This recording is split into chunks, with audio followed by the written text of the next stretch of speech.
Okay, and hello, and welcome to another edition of In Between the Pages with James Lott Jr. I'm James Lott Jr. This is my online network, JLJ Media. I'm one of the few men of color who has one. So I have one, so it's me. And I'm the JLJ of JLJ Media. That's right, kids. Now, as you can see, I did not send him a message. I didn't send an email. But we both are feeling our roots, and that's what we're wearing today. Because we're calling it wearable arts. I like to wear colorful clothes. That means something. And I'm glad because we're going to talk about something very interesting that he has done. This man is, talk the definition of a working actor who is, working stage actor. We're talking Broadway, off-Broadway, regional, national. Yeah, he's out there. He's doing it. And he has this thing he's doing right now that's called, I'm going to show you it's all correct, called Preachin To The Choir, an Inconvenient Truth. It's a multimedia memorial choreo poem, which I want to know about what that. I want to know what all that means. I'm very excited to hear what that means because I'm a spoken word artist and a creator myself. I'm just curious, what does all that mean? It's about that. He has a virtual reading happening through Zoom. Zoom, our favorite thing on earth that we're all tethered to at this moment. On September 13th, it's about that. Actor, playwright now, activist, producer, Black man, Stanley W. Mathis. Hi, Stanley. Hey, how are you, James? Thanks for having me. It's great to see that big, beautiful smile. Welcome to the show. Welcome to the show. So everybody, as we get started, if you want to come to the chat room, come to the chat room, and you want to say any comments or say anything, please join in. Hit that like button, hit the subscribe button. What helps me out is when you hit the subscribe button. Help a brother out and hit it. Support my channel. I have all kinds of great shows and people just like Stanley on here doing amazing things. So please check it out. And we're also on every streaming platform service from iHeartRadio to Spotify and all those things. You can follow us at JLJ Media. So Stanley, I'm going to start off with kind of a serious question. Okay. You just said yes, it's a great smile. It's so funny. All right, seriously. Okay. In your opinion, just from, now you're on both sides. Now you're writing, you're acting, coming out of COVID, Black Lives Matter. Where do you think the state of Black or African-American plays are right now? Well, I'm sure we are experiencing a sort of a renaissance. A lot of the theaters across the country have made all kinds of commitments. Yes. As have corporations and all sorts of institutions. So I call it riding the wave. This is the time to ride that wave. Get it in. It doesn't last forever. We're in fashion for a certain amount of time. So you have to grab it while you can. The thing that I hope happened during COVID, I know that I tried to do, is in our own way, it's starting to build our own infrastructure that's not dependent upon the mainstream. You know what I mean? We don't have, when I was growing up in the 70s, 60s and 70s, there were government grants for the arts. Yes, I remember that. I'm with you. I'm down around that. You know what I mean? We don't have that anymore. But in a way, that's a blessing. Because, those that giveth certainly will taketh away. Yes. And so I'm all about being independent and sufficient on our own. I'm ready for white folk to come to us for work, for a change, instead of us always going to them looking for work. So it doesn't happen overnight. Broadway didn't happen overnight. But you can't tell me that if a man like Tyler Perry can go from sleeping in his car to owning his own studio, one man did that. With the help of others, but mainly that was his vision and his dream. So we really don't have any excuse. We really need to start positioning ourselves to be empowered economically, socially, spiritually, politically, all of that. I'm glad you said that. I'm glad you Yeah, said you have that. to vote. I think voting is, that's lovely and that's fine and that's tradition and that's, our forefathers and our ancestors fought and died for that. So you do that. But you also vote with your dollar. We had ancestors who insisted on that too. That dollar goes a long way when it comes to voting. And there are other groups in this country that don't participate in voting as nearly as much as Black people do.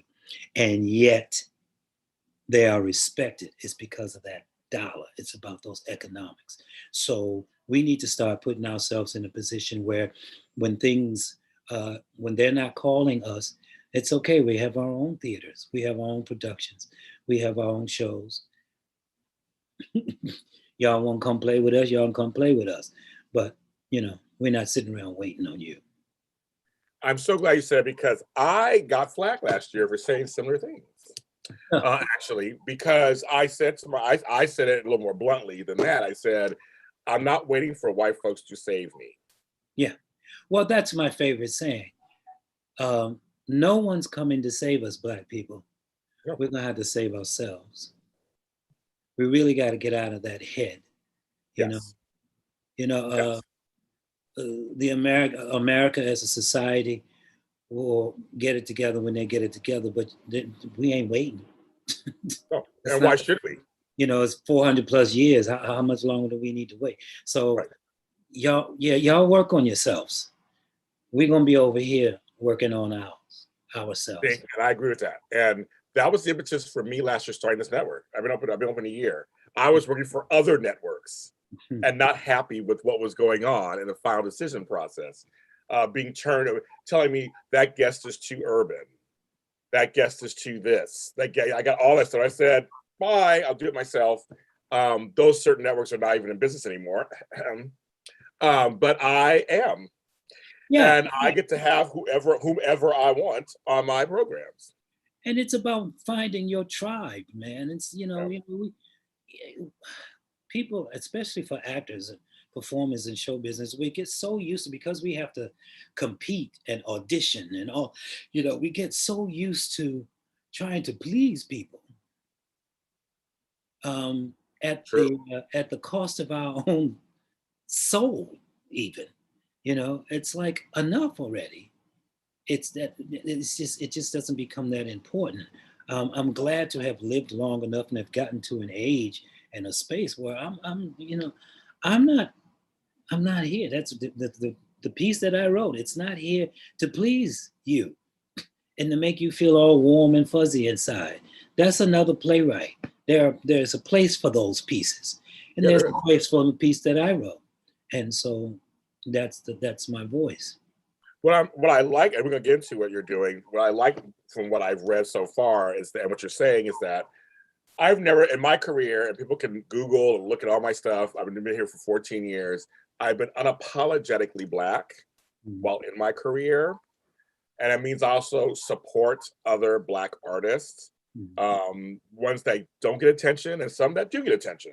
But either way, I've unapologetically added them to my rotation of my shows, or the actors that I hire, or the scripts that I write. It's just part of my life.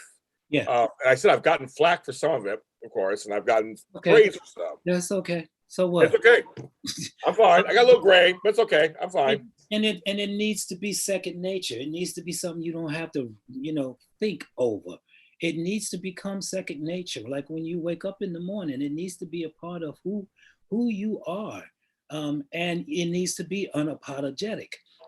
We are so accustomed to looking after white folk. We really are. We're always worried about how are they feeling? How are they taking it? How are they doing?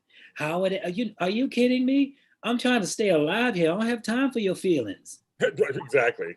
I really don't. You and your feelings, and I'm trying to stay alive. So that's what I mean, and I'm sure that's what you mean by being unapologetic about it. When women speak about being women, they have to be unapologetic about it. You can't go in apologizing about it. You know what I mean? This is who I am. This is what I want. This is my voice. hear me, see me, you know. Right. Otherwise, people are not going to take you seriously. Not at all. And so, therefore, we haven't been taken serious for several decades because we're so busy trying to please them. You know, I often said that integration was a Trojan horse.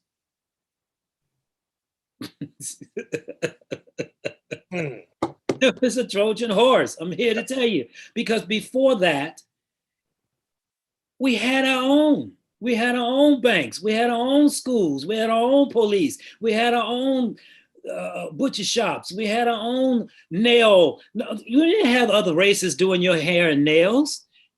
Are you kidding? I know. And so people get angry at me, but then I turn, my response is, do Chinese people spend a lot of time in soul food restaurants? Do Indian people get their hair done by us? Do Koreans get their nails done by us? So what is this fascination that we have? See, then you're giving away your own personal power when you do that. And then you want to get on the internet and fuss about somebody mistreating you in the bed. What are you doing in there? Leave. Right, exactly. Take your money with you. Take your money with you. You just said. Are you kidding? So a lot of immigrants come over to this country with a misnomer. They only know us through the white media. Yes. So they come over here and they have this preconceived notion, and they don't understand that, first of all, you could have never had your American dream if it wasn't built on the backs of our people. So show some respect. I agree. He's coming in here following us around the stores and beating us with sticks and all that. Hold up. And Black people, come on. That needs to cease. That can't be happening. I know there was one city where I believe the Nation of Islam showed up at the store. Yeah, I guess that sounds familiar. Like East Indian or something. And he had, beat a Black person, and they was like, oh, this is not gonna happen again. You in our hood, you in our neighborhood, and if you don't like us and you don't like the way we are, you can open your businesses in your neighborhood.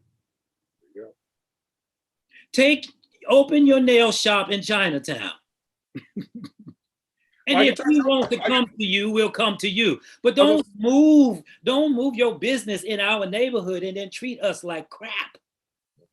Because instead it goes back to the money. But Black people, you have to get in the mindset. No one's gonna ever respect you until you respect yourself. You can scream Black Lives Matter all you want. Right. That's true. All you want. So that's not where I've arrived at. I've been there ever since I was in the 4th grade when I told the teacher that Columbus could not have discovered America. There was already people living there when he got there. I tell people I grew up in desegregation. It didn't work. Yeah. I was bused out. I had to get up at 2 hours early, get on a bus for an hour, and it was all the Black folks in one corner, all the white folks in the other. It didn't work. Yeah. And so there you have it. And my students, I tell my students, I was like, let me explain something to y'all, because y'all don't understand. Basically, see, you were born after integration, so you don't understand what the situation is. So when integration came, they sent 2 of you over here to that school, and they sent 1 of you over there to that school, and then another 2 of you over here to California, and then another 2 over here. And so you all come out of these schools majoring in theater and the arts with degrees and don't know none of your Black playwrights. Okay. Who wrote for you, specifically for you. So if you can't pick up August Wilson and do that dialogue, Houston, we have a problem. Yeah, yes, yes. And I don't care, look, and we're not a monolith. Not everybody grew up on chitlins and cornbread, but that's beside the point. Right. You understand? Because all white folk can pick up Shakespeare and do Shakespeare. Be they exactly right. Polish, German, whatever. Good point. You know what I mean? So that I have to tell my kids, I'm very proud of you. You're all very well spoken, very well educated, and very articulate. Now go back and get your, you know what? Go back and get it. That's a great point. That's a very great point. So I I want said to you got British actors coming, Black British actors coming over here doing a better Southern accent than you do, and your folks was from the South. That's a problem. Let me sip my tea on that one. That's a problem. Mm-hmm. I said, and it's not your fault because there was never enough of you in a class to even do a Black play. I said, so I'm going to remedy that. We will not be doing Shaw. We will not be doing Shepard. We will not be doing Shakespeare. We will not be doing Miller. We are only doing Black writers or writers of color up in here. Okay. Just so you know. I love it. Now, you made me think of something just now. That's why I love these conversations. Everything you're saying, I'm just like, amen to you. Where's the bell? He's speaking it today. The bell, get the bell. Okay. Now I want to ask you, okay, so folks, we read you just a partial list of some of the things he's done. Jelly's Last Jam, The Lion King, Your Good Man, Charlie Brown, Kiss Me, Kate, Wonderful Town. These are all works you all know. Everybody's heard these things. I've seen half of them live. The Book of Mormon. Nice book if you can get it. Okay. He's done TV shows like Law and Order, Criminal Intent, Gossip Girl, Rise. He's done films. He's done so you've done all kinds of works. Yeah. So you mentioned something earlier about pleasing. That's something that actors have to do, right? When you're going to audition, especially theater, I'm sure, especially. How did you still keep this part of you though after all these years? And didn't fall into just being a people pleaser just the rest of your life? Yeah, it was not easy. Sometimes you do lose yourself and have to go back and find it. Okay. So, you're in and out of it, but people of color, especially our generation, we're used to code switching. Yes, that's true. You're right. You're right. You develop these survival tactics, and one of those survival tactics is code switching. Mm-hmm. It makes white people very nervous. Yes. Understand. It would make me nervous too. I get it. Yeah. But it's like, you know what I mean? It's like when Latino actors get together and start speaking Spanish, and all of a sudden white folks start screaming, "Speak English!" Because they, you know what I mean? Yep, I do. They cannot. The idea of them being left out of, so as much as they spend time leaving you out and omitting you and kicking you out of situations, you can't tell them that they're not invited to the party. They are the biggest party crashers on the planet. There, I said it. Yeah, so that's good. I mean, that's good. You created something which I've never heard before, and which I love, that's why I want to know something new, because you're calling it a multimedia memorial choreo poem. Mm-hmm. Okay, so Preachin To The Choir, Inconvenient Truth. Love the title. Love the poster. Love it. I do. I love it. It's a dark brown man, full face, showing everything. I love that. I just love that. It's like, yeah, show it. What does that mean? So what is this show? I'm very the word choreo poem is usually used in reference to pieces like Intazaki's For Colored Girls. Oh, okay. That's usually referred to as a choreo poem. And we're around the same generation, so we know about the theater of the 60s and the 70s. We're full of those types of things. You probably remember Melvin Van Peebles' Ain't Supposed to Die a Natural Death. Yes. I know Mario, actually, so yeah. Funny. Choreo poem. Yeah. Okay. So it's not your typical August Wilson type of Zora, or type of piece, play, traditional play. It's a different type of format, and it's usually poems. We also grew up out of that period in the 60s and 70s of groups called the Last Poets. My man was Gil Scott-Heron. Gil Scott-Heron, right. Nikki Giovanni. Yes. That is the lineage that I grew up under. So I'm just using that for a modern day twist on what's happening today. And so I am using the Black Lives Matter format. As I told my students, you do know this is not my first Black Lives Matter movement. We've been having Black Lives Matter movement since time immemorial. I'm just letting you know. Yeah, right, exactly. Right. No, I know. I know. So here we go again. Yeah. So, but now it's being filmed. Now it's being taped. Right. We have that technology now. Yeah. So I thought, well, this would be great because the multimedia aspect of it, you can just have a ball with what we have technically now, which you can do technically in the theater now, is amazing.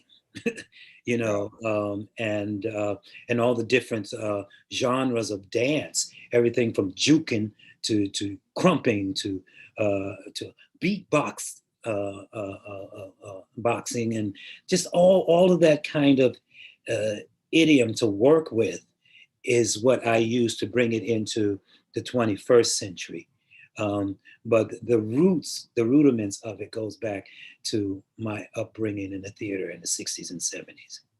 I love it. I love it. I'm a spoken word artist myself, so I love it. I grew up with all those folks. We used to see Gil Scott-Heron live here in LA. I mean, because there's so much storytelling that can be told in a form of a spoken word piece or a poem. There's just so much to be told. It doesn't have to be one format of just a story or an acting. It's like you can still act. Even singing, you still do singing, do dance. Stories are told. Yeah, but that in itself is African culture. You understand? There is no separation. There's not even a separation between the audience and the people on stage. That's why we talk back at the screen so much. I know, all the time. I know I do still. I know I do. You know, it's just in that's that thing in the DNA. I mean, you can take the African out of Africa, but you can't take Africa out of the African. You know, that's how that works. So what happened, the reason why this became a choreo poem is, I'll back it up, is that once I'd gotten off the road after being on the road for 3 years with the Book of Mormon, I'm back in New York now. What do? So I'm trying to put my life back together, my civilian life back at home together. I'm getting up every morning, and despite the fact that I tried not to get hooked on social media, I got hooked on Facebook. I get on Facebook so that I can say happy birthday to people, because I can't remember people's birthday. Facebook has this fantastic birthday calendar. They do. Right. So I barely open my eyes. I'm reaching for the phone and I'm going on Facebook. But the next thing, after you get through the birthdays, the next thing you know, you're on those posts. Oh, yes. And I noticed that every day, and of course they flag you because they know what it is that you they do. Oh, yeah. Stuff. So I'm getting constant posts of Black people being shot, beaten, tased, dragged, jailed unlawfully, all of these things. And also I would get a lot of historical things about Tulsa and race riots and all of these things, or Henrietta Lacks, and just, you know, history about stuff that you just didn't know about. And I'm thinking to myself, the shootings and the killings were very painful because you're literally watching it live. So how do you process that? Then I realized, Stanley, that's a lot of trauma you're taking on. How are you going to process this trauma? Well, I would write a poem. I would write, that was my way of processing it emotionally. I'd write a poem, and I'd write a poem, and I'd write a poem. Next thing I know, I had over 200 poems.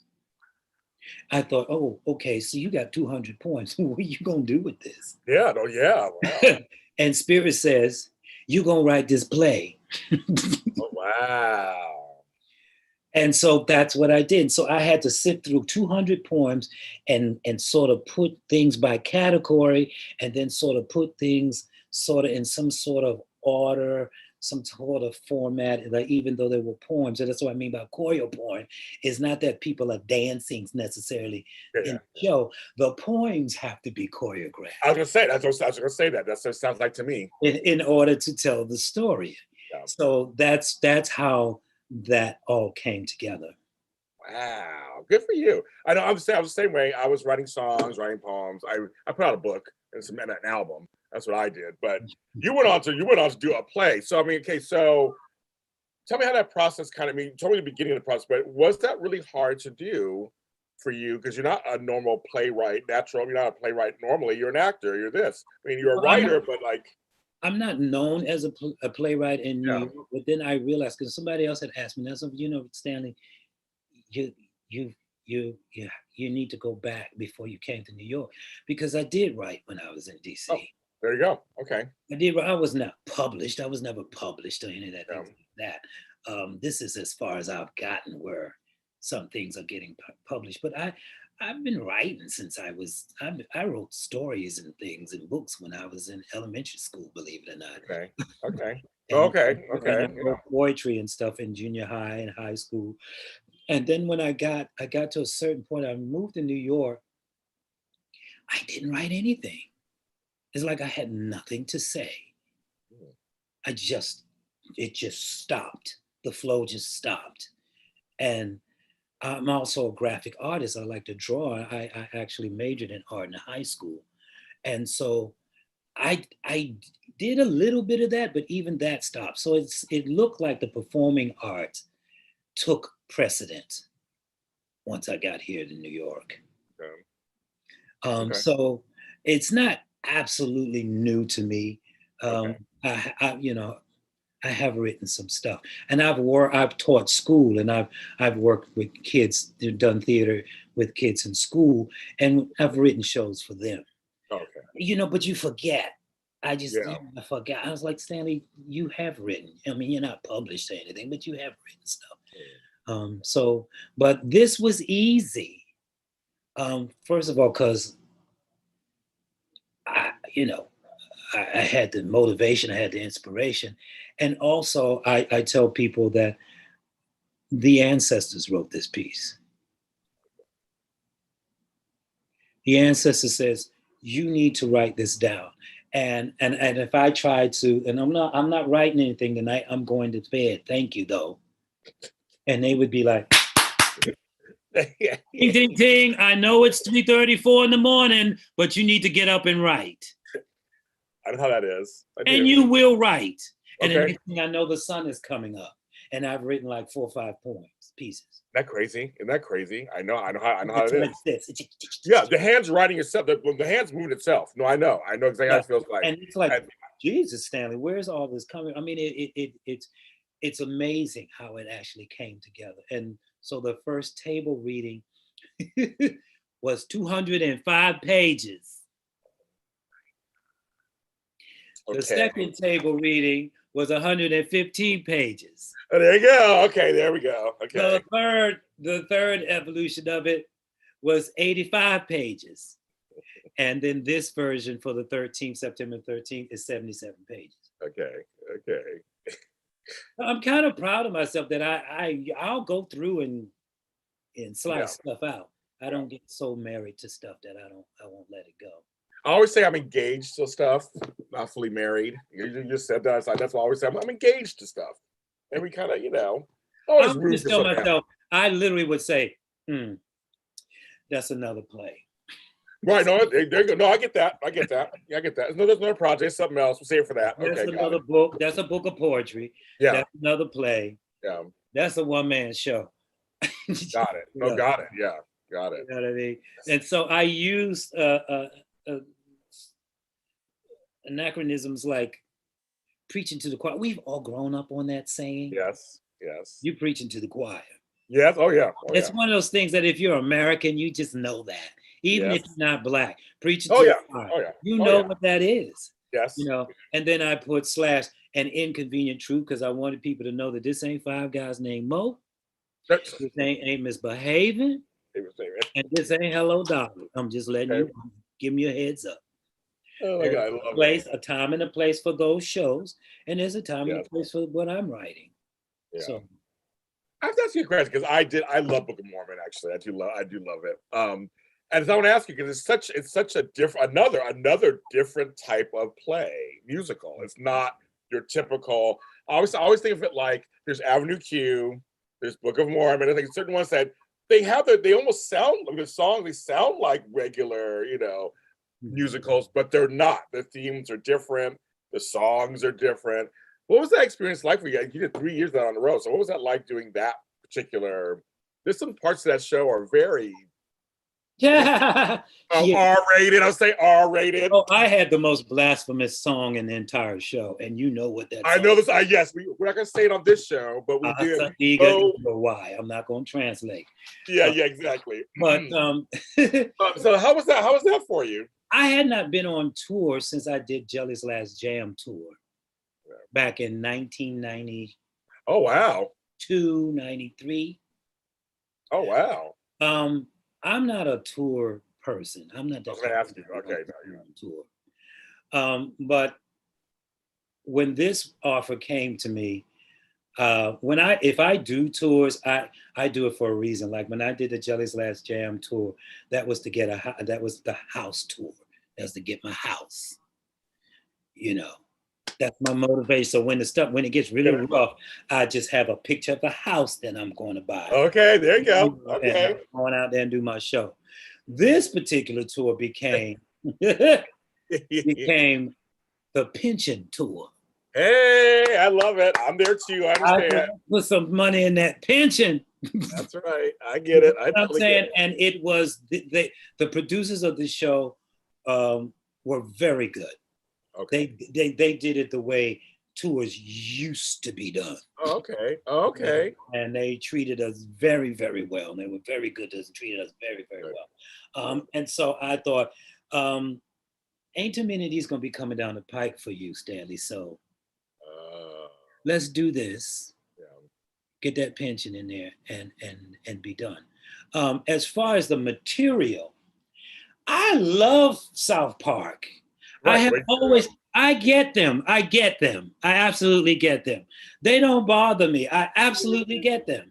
Yeah. I know what they're going for. I understand their humor. It's, oh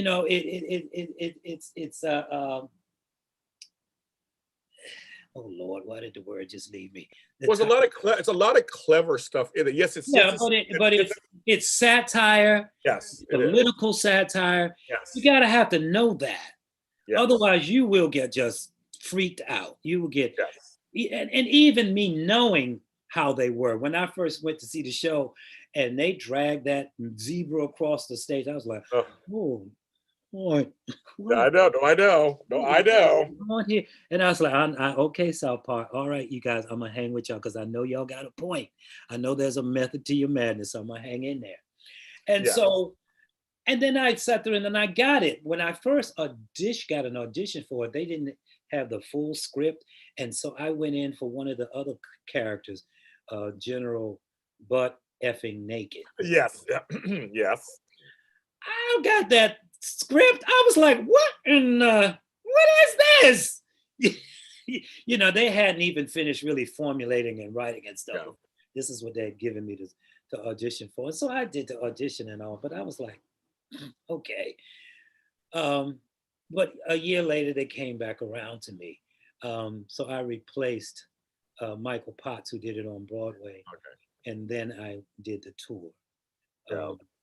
And how was your stamina in this tour this time around? How was your stamina this time around? You had any tricks or things you worked for going on tour? Means that you went to big hotel rooms, you're going to different cities. Like, how was your stamina this time around? Well, see, I ain't trying to fool nobody. But the kids were always, they called me Baba.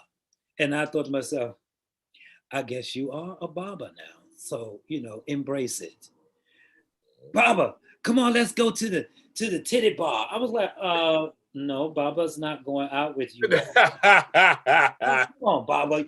I said, look, I'm not going to be that old dude in the club standing over there by the bar that everybody's giving side eye, talking about what the heck is he doing here? Yeah. I said, I used to do that when I was in the club. You see that old dude over there? Right, exactly. Me too. Like, I know, me too. Why don't you go home? And I promised myself I would never be that guy. And so they was like, well, Baba, you don't look that. I was like, that's beside the point. You are doing exactly what you're supposed to be doing at 25, 35 years old.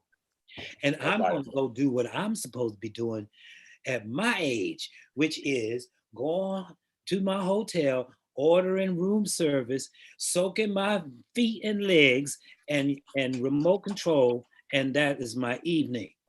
Baba's not trying to run with y'all. Thank you though. So, I understand. And then I was injured because I had injured myself on Broadway. I actually tore my meniscus. Okay. I was in the show. I went into the show, I think it was March, and around May, I think it was May 11th, I'll never forget, my knee just blew up. I'd never been injured like that in all my career on any of my Broadway shows. And so when they said to me, and I did the run, and then I had a break, and I was supposed to go back and do 2 more weeks on Broadway, and then I was basically done. But they had an option to put me on tour if they wanted to. Oh, okay. Okay. I wasn't really paying any attention to that. I knew I had this gig on Broadway, and I was like, whatever. I'll sign that, whatever. I didn't think it was going to happen. Oops. Lo and behold, they called me, and I said, well, have you checked with the stage manager here? Because I'm injured. Oh, yeah. Well, how soon can you get down here? So, long story short, I went, put a knee brace, costume or perhaps some African fabric around it, and I did that show 8 shows a week for 3 years. I think I was out twice for illness, where I was in Canada and I lost my voice. I could have sworn that was COVID-19 at that time. Okay. And the other time was when I lost one of my brothers and I had to go home and do that. So I think I may have been out maybe 4 times in the 3 years I did that show. And the kids were like, "You're never out. Oh, that's amazing." I was like, y'all don't understand. I come from that school. We show up. Me too. I understand this. I did that when I worked at McDonald's, kids. Okay. I showed up. That's just who I am. That's me too. I did that entire show, and with a torn meniscus.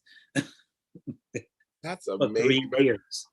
But I'm not surprised. I mean, like I said, we come from that generation where our parents and grandparents worked through all kinds of stuff. My brother raised 5 boys and worked 2 jobs. Yeah. I never missed a day. I mean, I remember her being sick at home, laying around, talking about I'm sick. Yeah. I don't remember that at all. And I had gone from before Book of Mormon, I had done Nice Work If You Can Get It. And it was true to the name. It was a sweet track. Dude, I'm here to tell you, it was nice work if you can get it. Okay. I did a little 2-step. I didn't do no more than anybody else in that cast had to do. A little 2-step at the finale. I had a little song that I sang with the 2 leads. Let's call the whole thing off. And I would come on and off stage as the policeman and chase people on and off stage. It was sweet. And then I went to Book of Mormon where they had that African dance, that gang. I haven't African danced in years. And my body was like, hello, what are you wake up. Wake up. I thought we were retiring, dude. What is this? Yeah. So I was kind of pulled out of retirement, and I'd never done 2 shows on Broadway at the same time. I was doing Nice Work If You Can Get It at night and rehearsing Book of Mormon during the day. And I closed Nice Work If You Can Get It on that Sunday night, and Tuesday I opened Book of Mormon. That's crazy. I didn't know where it was, to be quite honest. I'm sure. Let me ask you a question because very surreal. Let me ask you a question because I have a friend. His name is Wally Kurth. He's on 2 soaps right now. He's doing both. He's doing Days of Our Lives and General Hospital at the same time.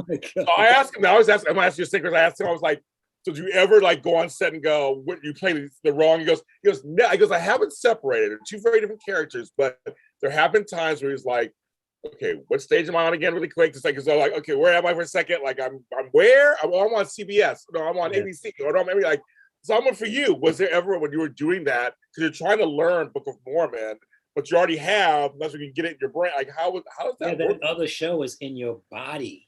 That's what I'm thinking, right? So how does that work? Muscles, it's in your body. It's, Yeah.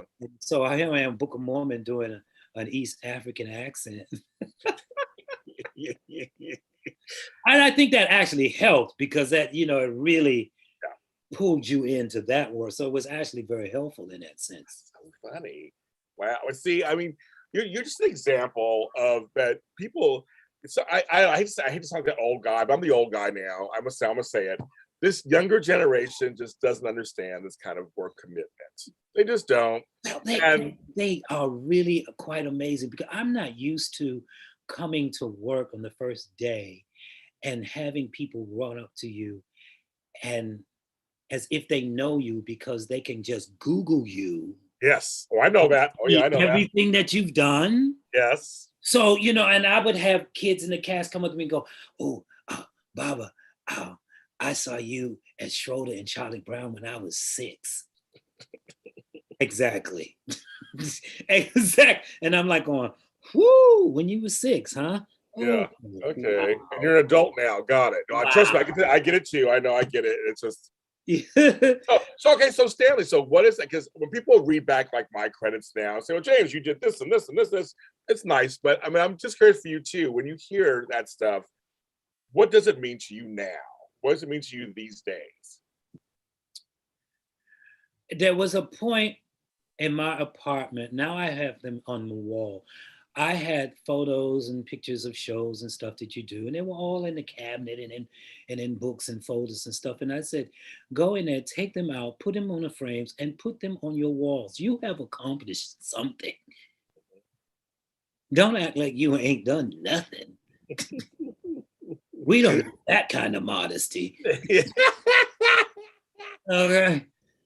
So it's nice to look at that and go, okay, yeah, I had a nice career. I did pretty well. I came to New York and I was late. I was a late bloomer when I got here, but it took me 8 years to get my first Broadway show.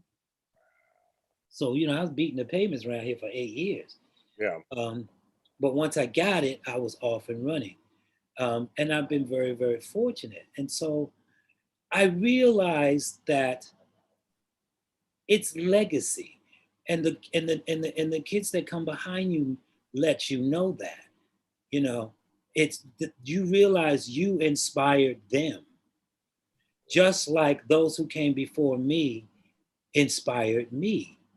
Yeah. And so that lineage is important. You don't poo-poo that. That's an important lineage. You know what I mean? And in a society that does not really value elders, you get a certain age and you're just useless. You take that old horse. Apparently. The thing, you have to find ways to stay active and stay relevant and stay connected to society.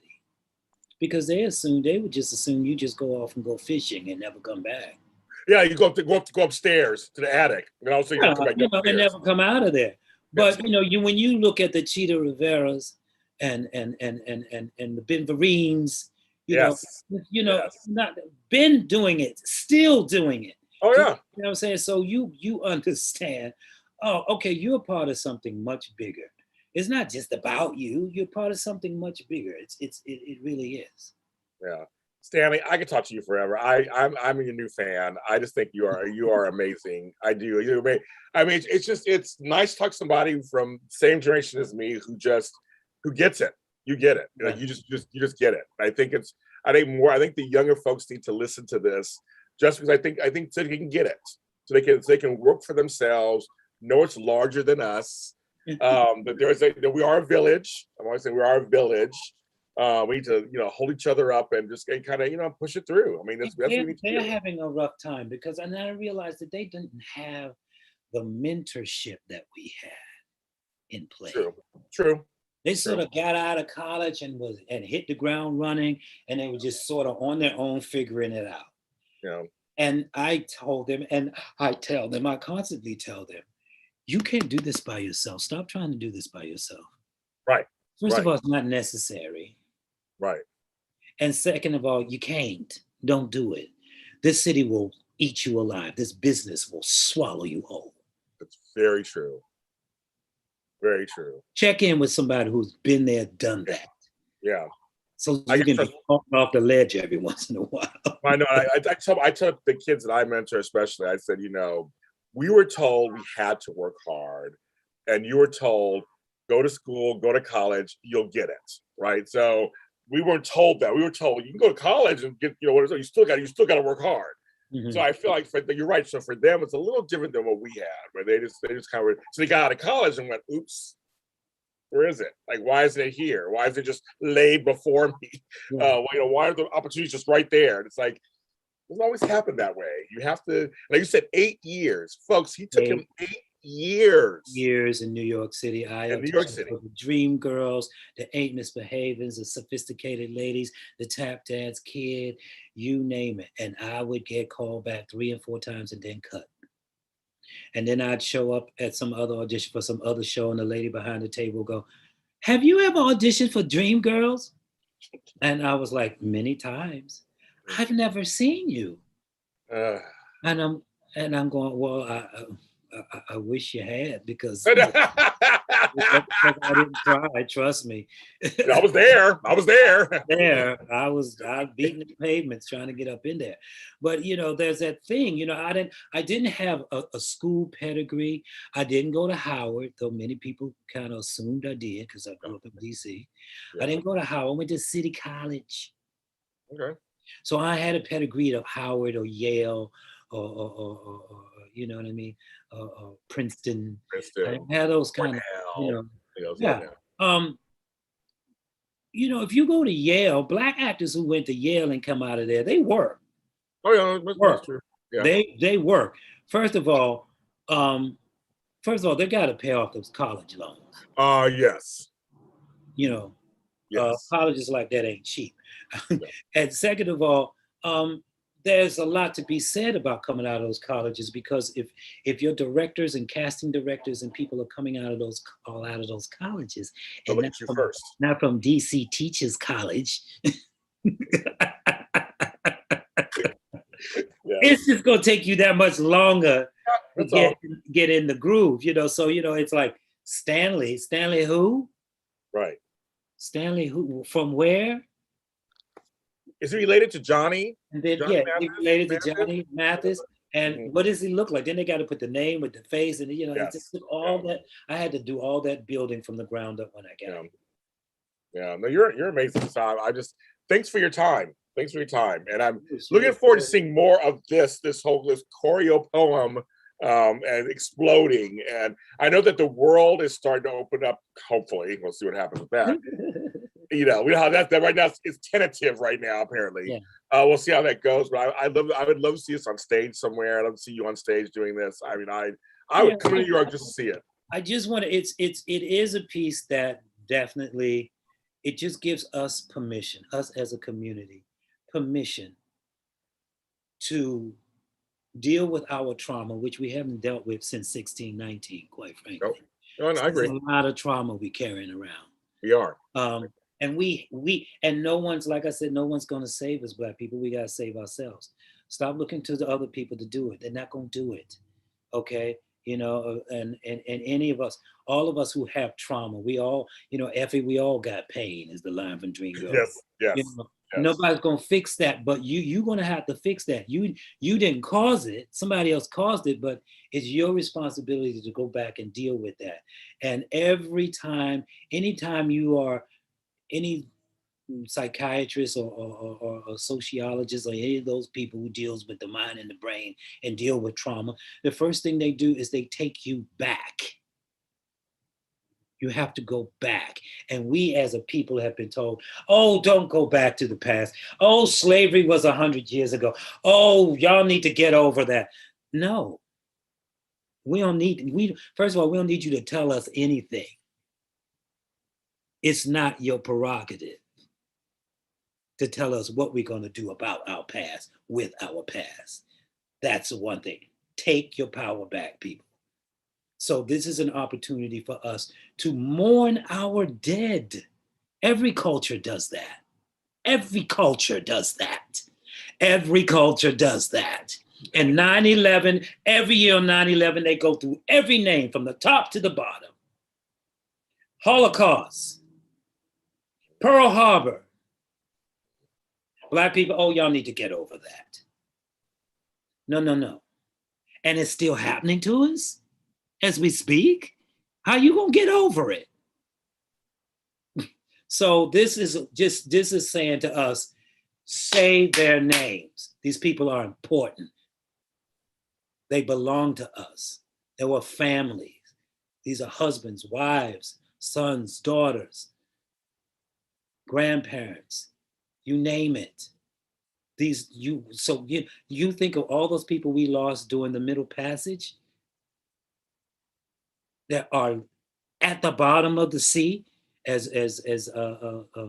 August Wilson calls the city of bones. I call it the land of Gedi. And we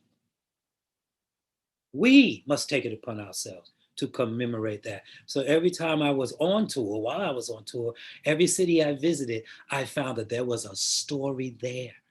When I was in Oklahoma, I visited Tulsa. Oh, yeah. Okay. When I was in Birmingham, I went to the lynching memorial. Oh, yeah. When you know what I'm saying? When I was in Cincinnati, the Underground Railroad. Yes. I've been there. Yeah. I was like, we really do have stories like all over the country. We do. So, yeah. And the Caribbean folks, go to Eastern Caribbean. I saw entryways when I was there too, some of those islands. Yeah. Very powerful stuff. Very powerful stuff. We're all over the place. We're all over the place. And if you think that your ancestors don't matter, no wonder you're having such a hard time, Black people in this country. You don't have your own money. You don't even have your own name. You don't speak your own language. The God you pray to don't look like you. Okay, we can go on and on and on. I know, we could. So you need to Sankofa. Go back and retrieve what is rightfully yours. Then you can move forward in the future. In a good way. In a good way. Yeah. And I got a million stories. Wait, we can go on forever. This is nice and powerful and Black. Thank you very much, Stanley W. Mathis, for your time. I love it. This is Black. I love it. Thank you, man. I enjoyed it. Thanks for having me on. I totally enjoyed it. I'm hoping to do this again soon. Okay, so I want you to tell people where they can find you, or is this Zoom thing open to the public? Like, what's you all? Can go. It's through Eventbrite. Okay. And you can put in Preachin To The Choir and Inconvenient Truth. You can go on my Facebook page, which is PTTC, Preachin To The Choir. Okay. Instagram is the same thing, PTTC with 8420.